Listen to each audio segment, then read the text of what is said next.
नमस्ते investors. Simply stocks में आपका स्वागत है। अपनी Q4 FY26 रिजल्ट सीरीज में अब तक हम 8 स्मॉल कैप बिजनेसेस कवर कर चुके हैं। फाइनेंशियल्स, सोलर, प्रॉपटेक और FMCG वगैरह सेक्टर से जिनके अच्छे रिजल्ट्स आए हैं। पर आज हम 4 बड़े बिजनेसेस के बारे में बात करेंगे। अब इससे पहले आप लार्ज कैप सुन के ये वीडियो यहीं बंद कर दो।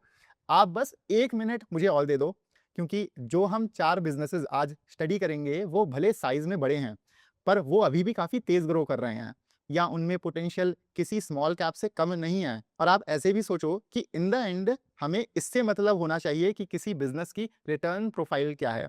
और उल्टा बड़े लार्ज कैप्स में बेनिफिट क्या रहता है कि कई बारी उनकी जो री रेटिंग होती है वो भी काफ़ी जल्दी हो जाती है, बिकॉज कई सारे एनालिस्ट्स उसे ट्रैक कर रहे होते हैं। इन कंपैरिजन स्मॉल कैप्स में महीनों लग जाते हैं और छोटी कंपनियां किसी के रेडार पर आती भी नहीं जल्दी।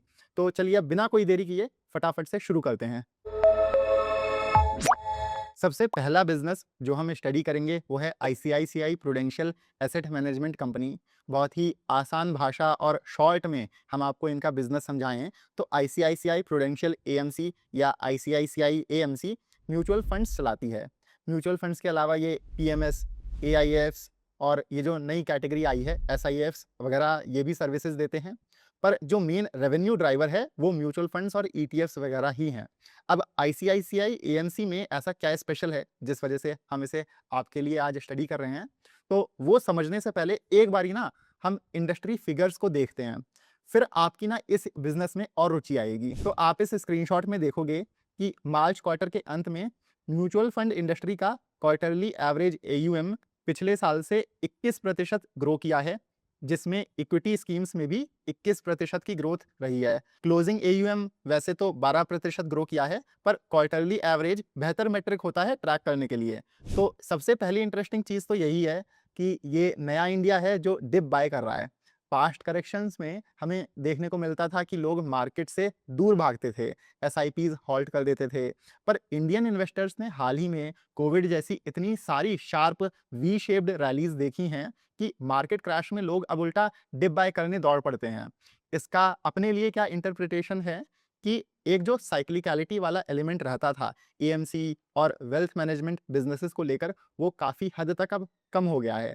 ऐसे ही आप देखोगे कि यूनिक इन्वेस्टर्स पिछले साल से 13% बढ़कर 6 करोड़ प्लस हो गए हैं, और SIP फ्लोज में भी ज़बरदस्त 24% ग्रोथ देखने को मिली है। हम फिर से एम्फेसाइज करेंगे कि ये नंबर्स बहुत स्पेशल हैं, क्योंकि पहले नए इन्वेस्टर्स यूजुअली बुल मार्केट में आते थे फोमो की वजह से। अब हमें मार्केट बॉटम से ही एंथुजियाज्म देखने को मिल रहा है इन्वेस्टर्स में। अब सीधा हम लोग ICICI AMC पर आए तो यहाँ इंटरेस्टिंग क्या है कि इनका क्वार्टरली एवरेज AUM पिछले साल से 25% ग्रो किया है, जबकि हमने आपको बताया था कि सेक्टर में 21% की ग्रोथ आई है। माने कि ICICI AMC कंपटीशन से मार्केट शेयर छीन के तेज ग्रो कर रहा है। ICICI SBI के बाद दूसरा सबसे बड़ा प्लेयर है, और इनका भारत की टोटल म्यूचुअल फंड इंडस्ट्री में 13.5% शेयर है। और अगर सिर्फ एक्टिव म्यूचुअल फंड्स की बात करें जिनमें आपके ETFs, इंडेक्स फंड्स वगैरह नहीं काउंट होते हैं, तो एक्टिव म्यूचुअल फंड कैटेगरी में ये लगभग 13.7% शेयर कमांड करते हैं। ICICI AMC क्योंकि साइज में इतना बड़ा है तो इनके पास ना हर कैटेगरी में म्यूचुअल फंड्स हैं। ये इन्हें काफ़ी हेल्प करता है, क्योंकि कस्टमर जिस किसी भी रिक्वायरमेंट से आता है इनके पास सारे प्रोडक्ट्स रहते हैं पिच करने के लिए। कस्टमर्स इनके अलग अलग सोर्सेज से आते हैं। म्यूचुअल फंड डिस्ट्रीब्यूटर्स का आप देखोगे 37% शेयर है। इक्विटी स्कीम्स में डायरेक्टली ब्रोकिंग एप्स या इनबाउंड शेयर 29% कस्टमर्स का है। ये वो लोग हैं जो खुद से डायरेक्टली निवेश करते हैं इनके म्यूचुअल फंड्स में। ICICI बैंक 8% ले आता है क्रॉस सेलिंग से, और बाकी बैंक्स 11%, और नेशनल डिस्ट्रीब्यूटर्स का 15.5% शेयर है। अब चलिए रिजल्ट्स पर आ जाते हैं। आप इधर देखोगे कि ऑपरेटिंग रेवेन्यू इनका पिछले साल से 19.5% ग्रो किया है। अदर इनकम में मार्केट करेक्शन की वजह से लॉस है। AMC के ऑपरेटिंग रेवेन्यू में फी इनकम आती है जो हम लोग पे करते हैं किसी म्यूचुअल फंड के लिए। अदर इनकम में वो इन्वेस्टमेंट्स होती हैं जो AMC की खुद की होती हैं, उसके लिए इन्हें मार्क टू मार्केट लॉस लेना पड़ा है। पर वो कोई बड़ी बात नहीं है, AMC के लिए ये बहुत ही नॉर्मल है। जब मार्केट ऊपर जाएगा तो यही इनकम आपकी फिर से बढ़ती चली जाएगी। फिर अब आप नीचे आओगे तो इधर देखोगे कि बॉटम में ऑपरेटिंग प्रॉफिट पिछले साल से 30% ग्रो किया है। हम इनके केस में नेट प्रॉफिट नहीं देख रहे हैं क्योंकि इसमें कुछ एडजस्टमेंट्स हैं ईसॉप्स और फीस के शॉर्ट टर्म में, वो फ्यूचर में नॉर्मलाइज हो जाएंगे। हुआ क्या था कि आईसीआईसीआई एएमसी ने आईसीआईसीआई वेंचर फंड्स के सर्टेन फंड्स का या अराउंड 5 फंड्स का मैनेजमेंट एक्वायर किया है, तो उसके लिए इन्हें वन टाइम फी देनी पड़ी है। आपको ज़्यादा डिटेल में नहीं जाना है, मेन हाइलाइट यहाँ ये 19.5% टॉप लाइन ग्रोथ और 30% आपकी ऑपरेटिंग प्रॉफिट ग्रोथ है, यही मेन है। और आप ये भी समझो कि ये जो आई है ग्रोथ, ये इतनी अच्छी इस वजह से है क्योंकि हम लोग बेयर मार्केट में हैं। ऐसे में जब मार्केट रिकवर करना शुरू करेगा तो एक तो एसआईपी इनफ्लोज आपके और एक्सेलरेट हो जाएंगे, उसके ऊपर एयूएम ग्रोथ अलग आएगी। तो नियर फ्यूचर में आईसीआईसीआई एएमसी 25 से 30% प्लस ग्रोथ देने लगे, वो कोई आश्चर्य की बात नहीं होगी। वेल्थ मैनेजमेंट कंपनीज में यही स्पेशलिटी होती है। आपका क्लासिक एन्युटी बिजनेस मॉडल रहता है। एन्युटी मॉडल को आप ऐसे समझो कि 10 से 15% सीएजीआर रिटर्न तो इंडियन मार्केट्स ने ही ऑन एन एवरेज दिया है पास्ट में। उसमें आप 5 से 10% एसआईपी इनफ्लोज से ग्रोथ ऐड कर लो, तो ये सेक्टर ही आपका सालों साल 20 से 25% रेट से ग्रो कर सकता है। और फिर आईसीआईसीआई एएमसी तो आपका सेक्टर से भी फास्ट ग्रो कर रहा है, मार्केट शेयर छीन के। इसलिए ये एक अच्छा बिजनेस है जिसे आप देख सकते हैं, ये आने वाले बुल रन में काफी फोकस में रहेगा। दूसरा बिजनेस आज हमारी लिस्ट में है वारी एनर्जीज। वारी के रिजल्ट्स पर वैसे तो मार्केट काफी नेगेटिवली रिएक्ट किया था, पर ओवरऑल रिजल्ट्स ठीक आए हैं, अच्छे आए हैं। कुछ स्ट्रेस पॉइंट्स हैं पर उन पर हम डिस्कशन कर लेंगे। अब देखिए, हम लोग कई बारी अपने चैनल पर ना सोलर वैल्यू चेन को इन डेप्थ कवर कर चुके हैं, तो इसलिए हम वापस से वही सब में नहीं जाएंगे। वारी के बिजनेस मॉडल में फिर मॉड्यूल्स, सेल्स और प्राइसिंग प्रेशर, इन सब की बारीकियों में हम नहीं जाएंगे। अगर आपका सोलर स्टॉक्स में इंटरेस्ट है तो हमने आपके लिए वारी एनर्जीज पर एक डिटेल्ड वीडियो किया था हाल ही में, हम उसकी लिंक डिस्क्रिप्शन में डाल देंगे, आप उसे वहां से देख लीजिएगा। तो अब सीधा हम लोग रिजल्ट्स पर आते हैं। आप इधर देखोगे कि सेल्स इनकी पिछले साल से जबरदस्त 112% बढ़ी हैं, या कहने को डबल से भी ज्यादा हो गई हैं। क्वार्टर ऑन क्वार्टर 12% की बढ़ोतरी है। पर जैसे ही आप नीचे आओगे तो आप सरप्राइज हो जाओगे कि एबिटा सेल्स से कम 71% रेट से ग्रो किया है।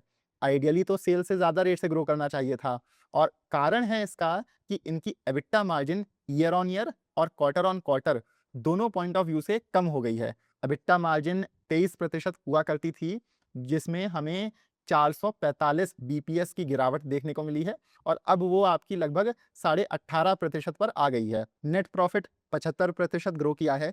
इन्होंने इस साल 5.5 से 6,000 करोड़ रुपए की एबिटा गाइडेंस दी थी इनिशियली, और बीच में तो ऐसा माहौल हो गया था कि ये इसे आराम से बीट कर ले जाएंगे। पर हुआ क्या कि मौसम खराब हो गया, तो ये अपनी गाइडेड रेंज में ही रह गए। जैसे आप इधर देखोगे कि Q3 का ही एबिटा 1900 करोड़ के लगभग आया था, जबकि Q4 में एबिटा कम होके 1600 करोड़ का मार्क भी क्रॉस नहीं कर पाया है। पर ओवरऑल आई विल से ये अच्छे ही रिजल्ट्स हैं। अब ये जो मार्जिन कंप्रेशन हुआ है, इस पर बात कर लेते हैं।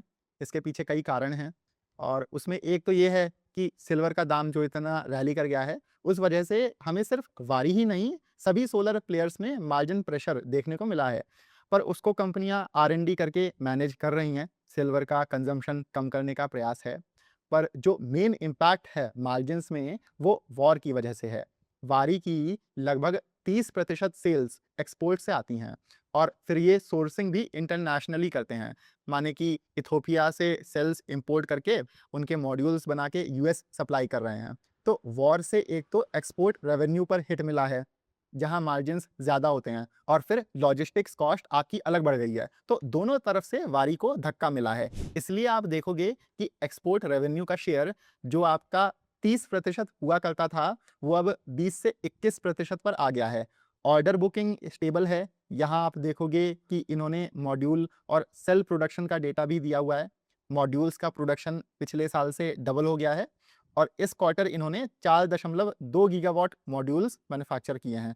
सेल प्रोडक्शन हालांकि नहीं बढ़ा है, जो कि थोड़ा डिसअपॉइंटिंग है। सेल प्रोडक्शन बढ़ा होता तो मार्जिन्स को बूस्ट मिलता, क्योंकि आपको पता ही होगा कि सोलर सेल्स में जो मार्जिन्स होते हैं वो सोलर मॉड्यूल्स से कई ज़्यादा होते हैं। तो वारी एनर्जीज मोनोपर्क से टॉपकॉन पर शिफ्ट कर रहा है। ये टेक्नोलॉजी होती है सोलर सेक्टर में। तो इसलिए इनकी ना सेल प्रोडक्शन नहीं बढ़ पाई है। सेल लाइन्स पर अपग्रेडेशन का काम चल रहा था और उल्टा हुआ क्या है कि क्वार्टर ऑन क्वार्टर बेसिस पर 100 मेगावाट की उल्टा गिरावट है और मैनेजमेंट ने कहा है कि सेल प्रोडक्शन मेनली आपका Q2 से स्पीड पकड़ेगा और यही ना सेल प्रोडक्शन का जो डेटा है या यही हमारे लिए सबसे बड़ा मेट्रिक है जो वारी में हमें क्लोजली ट्रैक करना है।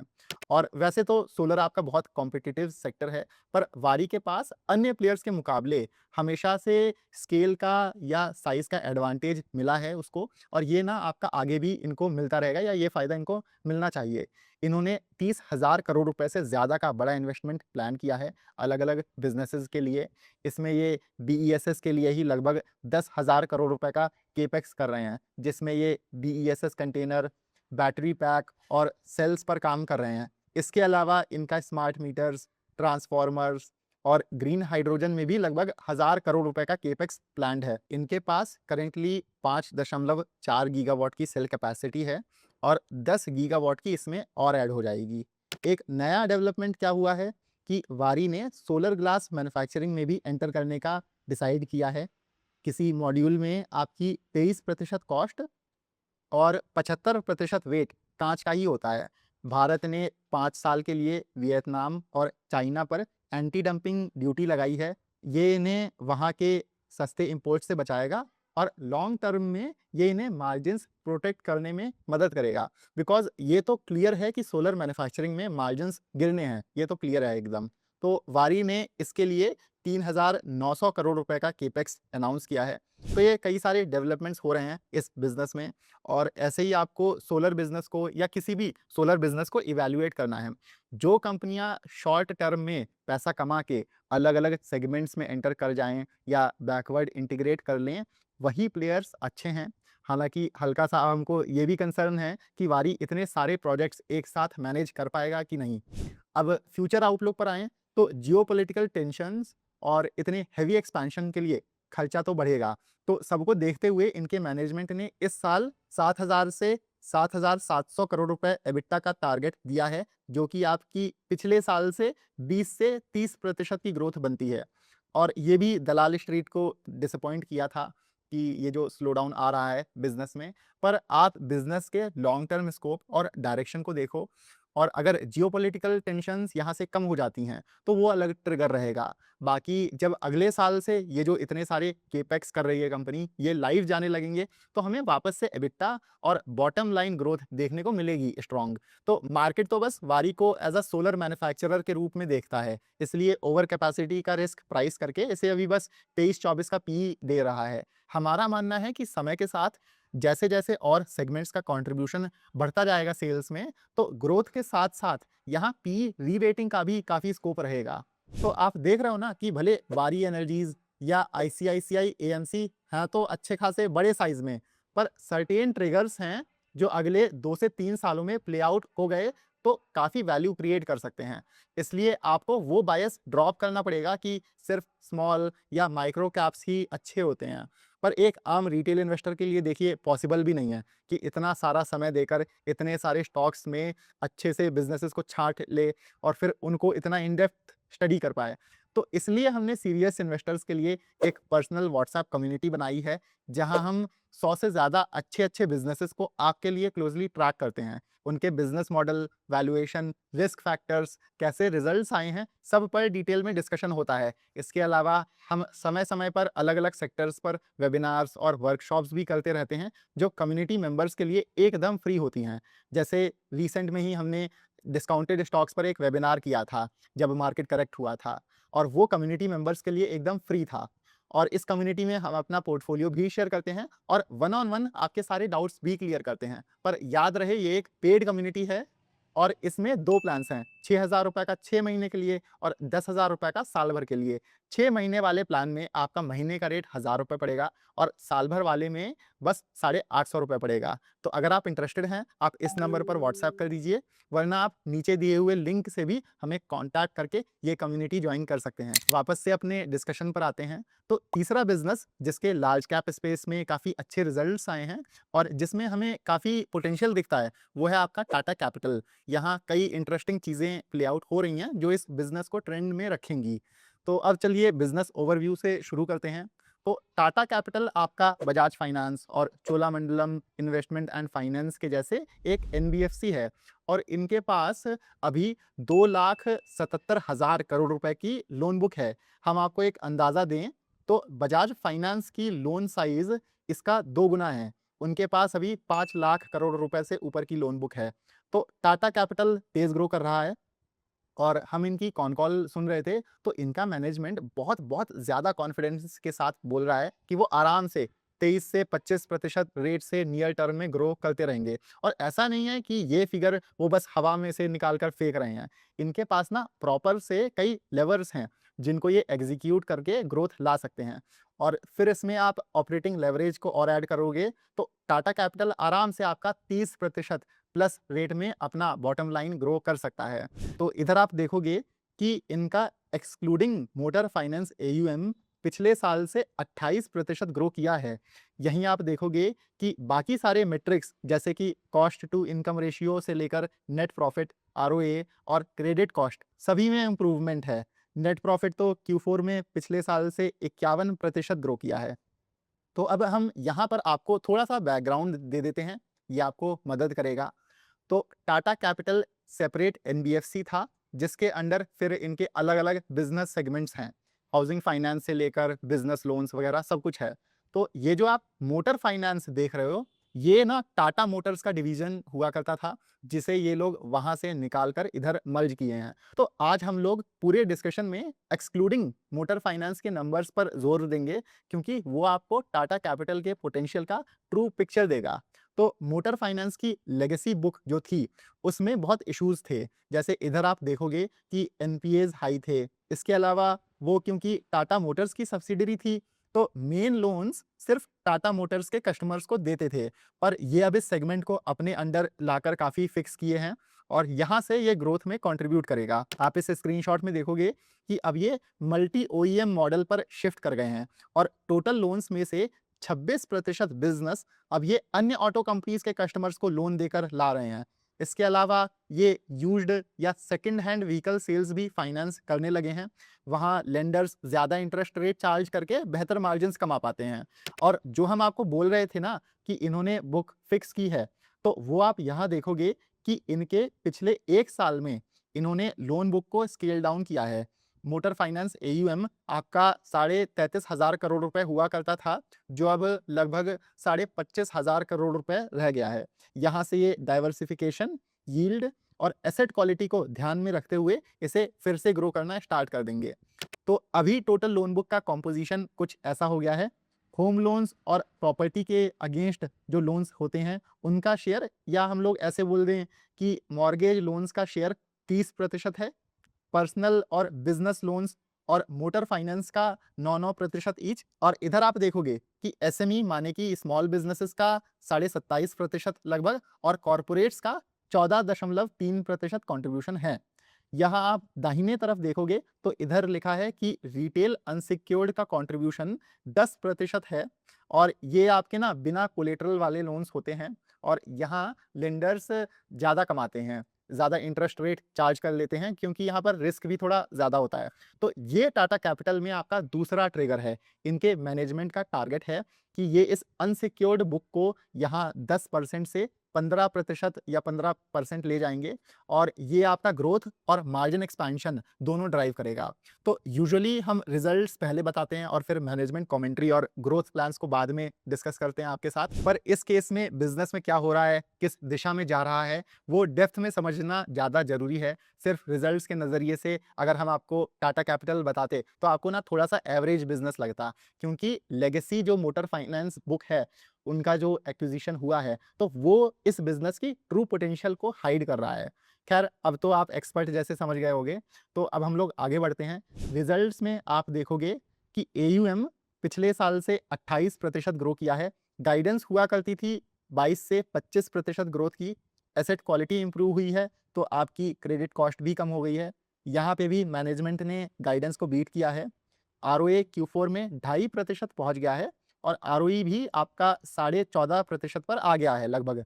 नेट प्रॉफिट गाइडेंस 32 से 35% थी, पर इधर आप देखोगे कि ये लोग यहाँ कितनी ग्रोथ लाए हैं, तो 51% ग्रोथ आई है नेट प्रॉफिट में। सो ओवरऑल Q4 और FY26 दोनों के नज़रिए से नंबर्स बहुत अच्छे रहे हैं और अगले 2 सालों के लिए मैनेजमेंट ने गाइडेंस भी स्ट्रॉन्ग दी है। यहाँ पर आप देखोगे कि ये एयूएम में 23 से 25% रेट से ग्रो करने का टारगेट करेंगे और 30% प्लस सीएजीआर से इनका नेट प्रॉफिट ग्रो करने का गोल रहेगा। यहीं आप देखोगे कि इनका आरओई भी 17-18% पार ले जाने का टारगेट है। कॉस्ट टू इनकम रेशियो भी ये बेहतर कर रहे होंगे और बिज़नेस को ऑपरेटिंग लेवरेज मिलेगी।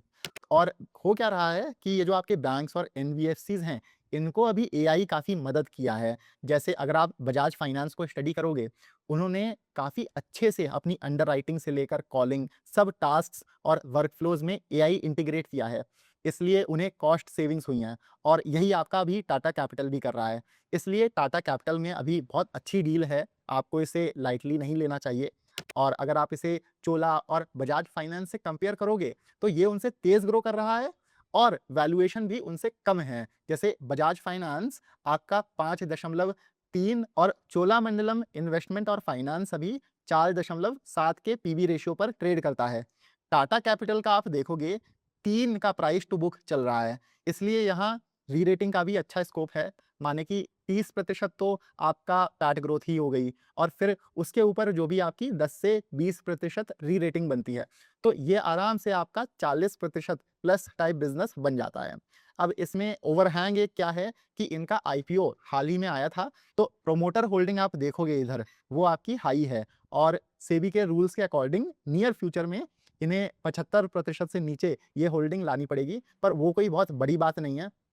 तो इसलिए भले टाटा कैपिटल बड़ा बिज़नेस है, आप इसको कैजुअली मत लो। जो भी आपके कॉर्पोरेट बैक्ड एनबीएफसीज़ होते हैं ना, वहाँ पर एक और चीज़ स्पेशल क्या होती है, कॉर्पोरेट बैक्ड एनबीएफसीज़ जैसे आपके ये बजाज फाइनेंस या टाटा कैपिटल, कि इनका ना ब्रांड और ट्रस्ट इतना स्ट्रॉन्ग रहता है कि इनका कॉस्ट ऑफ फंड्स कम रहता है। माने कि ये मार्केट से कम रेट पर पैसा उठा पाते हैं। तो वो भी एक लेवर है टाटा कैपिटल में।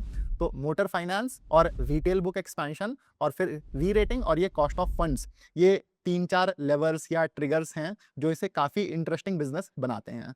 अब वीडियो थोड़ा लंबा खिंच गया है, तो आखिरी में फटाफट से हम लोग इटर्नल या ज़ोमैटो को देख लेते हैं। ये जल्दी ही हो जाएगा और इटर्नल पर भी हमने हाल ही में एक अलग से डेडिकेटेड वीडियो किया था। उसमें हमने आपको सब समझाया था कि अब इटर्नल में कैसे मेन ट्रिगर ब्लिंकिट यानी कि उनका क्विक कॉमर्स बिज़नेस है और ना कि ज़ोमैटो फूड डिलीवरी बिज़नेस। अगर आपने वो वीडियो नहीं देखा है, तो आप प्लीज़ उसको देख लेना, बिकॉज़ वरना इटर्नल आपके सर से बाउंस कर जाएगा और आप इनका ना मोड नहीं पहचान पाओगे। ख़ैर सीधा अब हम लोग रिज़ल्ट्स पर आते हैं, तो हम mainly food delivery, hyper pure और क्विक कॉमर्स पर चर्चा करेंगे। डिस्ट्रिक्ट बिज़नेस अभी बिल्डिंग फ़ेज़ में ही है, उसमें इन्वेस्टमेंट्स हो रही हैं और मार्केटिंग पर खर्चा किया जा रहा है, तो वो एबिटा लेवल पर अभी लॉस में ही है और 1-2 सालों तक मोस्ट लाइकली वो आपका लॉस में ही रहेगा। अब इधर आप देखोगे तो ज़ोमैटो में 19% की ग्रोथ आई है, जो कि एक्सपेक्टेड था। ये हमने पिछली कवरेज में भी आपको हाइलाइट किया था कि गैस शॉर्टेज का ज़ोमैटो पर कुछ ख़ास फ़र्क पड़ेगा नहीं, पर उल्टा रूमर्स के चलते स्टॉक करेक्ट हो गया था। फूड डिलीवरी बिज़नेस आपका यही अब 15 से 20% रेंज में ग्रो करता रहेगा और ये जो रूमर्स हैं, इनका फ़र्क इस वजह से नहीं पड़ा बिकॉज़ प्लेटफ़ॉर्म पर तो आपको बहुत सारे ऑप्शंस मिल जाते हैं। आप यहाँ से नहीं तो वहाँ से आप ऑर्डर कर लोगे। तो वो एक चीज़ थी, मार्केट फ़ालतू में उसको ओवर प्राइस कर दिया, ऐसा हमको लगता है और ग्राउंड लेवल पर तो कुछ भी प्रॉब्लम नहीं है। हाइपर प्योर माने कि जो इनका B to B restaurant supplies का बिज़नेस है, हाँ, उसमें डीग्रोथ है क्योंकि कई आपके जो इंडिविजुअल रेस्टोरेंट्स हैं, उनके ऑपरेशंस अफ़ेक्ट हुए हैं। पर वो शॉर्ट टर्म है और इतना कोई मेजर रिस्क नहीं है और ऑल्दो हाइपर प्योर का रेवेन्यू डिक्लाइन किया है क्वार्टर ऑन क्वार्टर, फिर भी एबिटा पॉजिटिव है, इसलिए प्रॉफिटेबिलिटी पर कुछ खास फर्क नहीं पड़ा है। फाइनली अब जो इनका सबसे ज़रूरी सेगमेंट है ब्लिंकिट, उस पर आ जाते हैं और वहाँ परफॉर्मेंस देख लेते हैं। तो इधर आप देखोगे कि एनओवी माने कि कितना इनके कस्टमर्स ने सामान ऑर्डर किया है, सेल वैल्यू क्या है, तो एनओवी आपका ईयर ऑन ईयर 95% ग्रो किया है। आप रेवेन्यू देखोगे तो यहाँ तो आपकी 675% ग्रोथ है, पर ब्लिंकिट ना खुद की इन्वेंट्री रखने के मॉडल पर शिफ्ट हुआ है, इसलिए वो आपको नंबर इतना हाई दिख रहा है। जो बेहतर मेट्रिक है या जो मेट्रिक हम लोगों को ट्रैक करना है, वो आपका एनओवी ग्रोथ है। मार्जिन में भी थोड़ा इम्प्रूवमेंट है। आप देखोगे कि एडजस्टेड एबिटा 0.3% पहुँच गया है। यही ब्लिंकिट में ट्रिगर है कि despite so much competition in the market, Blinkit आपका अब एटलीस्ट एबिटा लेवल पर ब्रेक इवन कर गया है। माने कि जैसे इटर्नल है, उनको ना ज़ेप्टो या स्विगी के जैसे अपना क्विक कॉमर्स बिज़नेस लॉस खा के नहीं अब चलाना पड़ रहा है। तो यही सबसे बड़ा ट्रिगर है। यहीं फिर आप देखोगे कि customers quarter on quarter 15% grow किए हैं। स्टोर काउंट पिछले साल से 72% ग्रो किया है और अब इनके देश भर में लगभग आपके 2250 या 2243 स्टोर्स हो गए हैं टू बी प्रिसाइज। मार्केट धीरे-धीरे हम कहेंगे मैच्योर हो रहा है। यहाँ से ब्लिंकिट का अगले साल तक 3000 स्टोर्स करने का टारगेट है, जो कि आपकी 34% ग्रोथ बनती है। तो कहने को बिज़नेस और एक्चुअली बिज़नेस क्या, आपका पूरा सेक्टर ही जो टैम की सीलिंग होती है, उसे टच कर रहा है। माने कि मार्केट ही आपका शायद इससे बड़ा नहीं है। तो जैसे इनका एनओवी ही आप देखोगे, वो 100% सीएजीआर से ग्रो करता आया था, पर अब भविष्य के लिए ये 60% सीएजीआर ग्रोथ टारगेट कर रहे हैं। अब इसमें ये नॉन मेट्रो सिटीज़ में एक्सपैंड करके एंड और कैटेगरीज़ के प्रोडक्ट्स ऐड करके ग्रोथ लाने का सोच रहे हैं, तो वो एक चीज़ है। तो हाँ, गाइडेंस अभी भी बहुत अच्छी है और ये जो आपकी टॉप लाइन ग्रोथ अब आएगी, ये आपकी प्रॉफिटेबिलिटी के साथ आएगी यहाँ से गोइंग फॉरवर्ड। तो ओवरऑल एज़ सच ये रिस्क नहीं है कि स्लो डाउन है, ये आपका इन जनरल पूरा जो सेक्टर है, उसके साथ ही आपका ये पूरा फिनोमिना है। अब यहाँ पर कैश बैलेंस देख लेते हैं, तो यहाँ पर आप देखोगे और हाँ, कैश बैलेंस देखना काफ़ी ज़रूरी है बिकॉज़ ये हमको बताता है कि बिज़नेस कितना स्टेबल है। तो इधर आप देखोगे कि पिछले साल से ज़रूर कैश बैलेंस इनका डिक्लाइन किया है, पर क्वार्टर ऑन क्वार्टर आपका 152 करोड़ रुपए का एडिशन है। ऑल्दो इसमें ट्रेज़री इनकम का कंट्रीब्यूशन है, पर ओवरऑल हम ये कह सकते हैं कि इटर्नल आपका मिनिमम कैश बर्न या एक तरीके से स्टेबल कैश पोज़ीशन पर पहुँच गया है। तो अगर सेक्टर में कॉम्पिटिशन कम होता है, तो वो एक पॉज़िटिव ट्रिगर रहेगा इटर्नल के लिए। तो हमें जल्दी यहाँ पर फिर वी रेटिंग देखने को मिलेगी। वरना उसके अलावा भी ये बिज़नेस अभी अच्छा कर रहा है, थोड़ा आपको पेशेंस रखना पड़ेगा। कई लोग इटर्नल में कंफर्टेबल नहीं होंगे वैल्यूएशन को लेकर, तो यहाँ पर हम ये बोलेंगे कि अगर आप इस बिज़नेस को देख रहे हो, तो आप ना थोड़ा लॉन्ग टर्म स्कोप पकड़ो इस सेक्टर का, इस बिज़नेस का कि quick commerce as a category तो अब रहेगा। अब क्वेश्चन ये है कि जैसे-जैसे कॉम्पिटिशन थोड़ा कम होगा, तो कौन से प्लेयर्स सर्वाइव करेंगे? उसमें हमको ब्लिंकिट या ये जो इटर्नल है, ये काफ़ी प्रॉमिसिंग लगता है। अब हम उम्मीद करते हैं कि आपको ये वीडियो पसंद आया होगा। तो अब हमारी आपसे ये रिक्वेस्ट रहेगी कि आप इस वीडियो को लाइक करके हमारे चैनल को सब्सक्राइब भी करिएगा। आप देखोगे कि हम कॉन्स्टेंटली आपके लिए इन डेप्थ रिसर्च वीडियोज़ लाते हैं और इस सब में काफ़ी मेहनत लगती है। आप हमारे वीडियोज़ को लाइक करोगे, चैनल को सब्सक्राइब करोगे और अगर अपने फ्रेंड्स के साथ हमारा एनालिसिस शेयर करोगे, तो हमको और मोटिवेशन मिलेगी आपके लिए काम करने में। तो हमें सपोर्ट ज़रूर करिएगा ताकि हम आपके लिए ऐसे और वीडियोज़ हर हफ्ते ला पाएँ। मिलते हैं हम आपसे अगले वीडियो में। Happy investing.